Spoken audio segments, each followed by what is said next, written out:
మా పార్టీలో గెలిచిన లీడర్లు మరి అవతల పార్టీలో కోతా ఉన్నారు. అవతల పార్టీలో ఎమ్మెల్సీల లెక్క పనిచేస్తున్నారు. గట్లెట్లయితుంది? మా పార్టీలో గెలిచిన వాళ్ళు, మా పార్టీలో ఉన్నోళ్ళు మేము ఎమ్మెల్సీ ఇచ్చిన వాళ్ళము. ఎమ్మెల్సీ పీకేయాలి, ఎమ్మెల్యే పదవి పీకేయాలని చెప్పి మొత్తం మీద స్పీకర్ సార్ను కలుస్తూ ఉన్నారు బీఆర్ఎస్ పార్టీ లీడర్లు.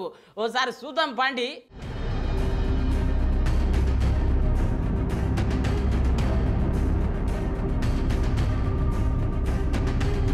అగో గాలు మా పార్టీలో ఎమ్మెల్సీ అయ్యిర్రు, ఇప్పుడేమో కాంగ్రెస్ పార్టీలో కలిసిర్రు. గిదేం పద్ధతి, గిదేం లెక్క అని చెప్పి శాసన మండలి చైర్మన్ గుత్తా సికందర్ రెడ్డి సార్ను కలిసిర్రు బీఆర్ఎస్ నేతలు.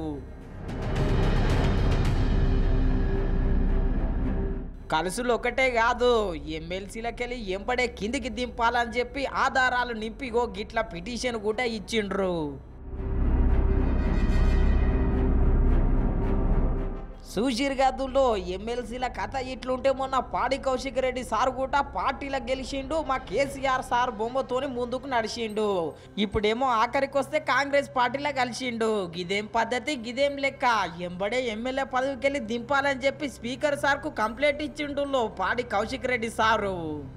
ఇవాళ మా బీఆర్ఎస్ పార్టీలో గెలిచి ఇలా కాంగ్రెస్ పార్టీ కనువగప్పుకొని చేరినందుకు ఖచ్చితంగా ఇవాళ దానం నాగేందర్ గారిని డిస్క్వాలిఫై చేయాలని ఇవాళ మేము బీఆర్ఎస్ పార్టీ పక్షాన మేము నలుగురం శాసనసభ్యులము ఇవాళ పోయి ఇవాళ లక్ష్మారెడ్డి గారు, ముఠగోపాల్ గారు, కాలేరు వెంకటేశ్వర్ గారు మేమందరం పోయి ఇవాళ పిటిషన్ ఇవ్వడం జరిగింది.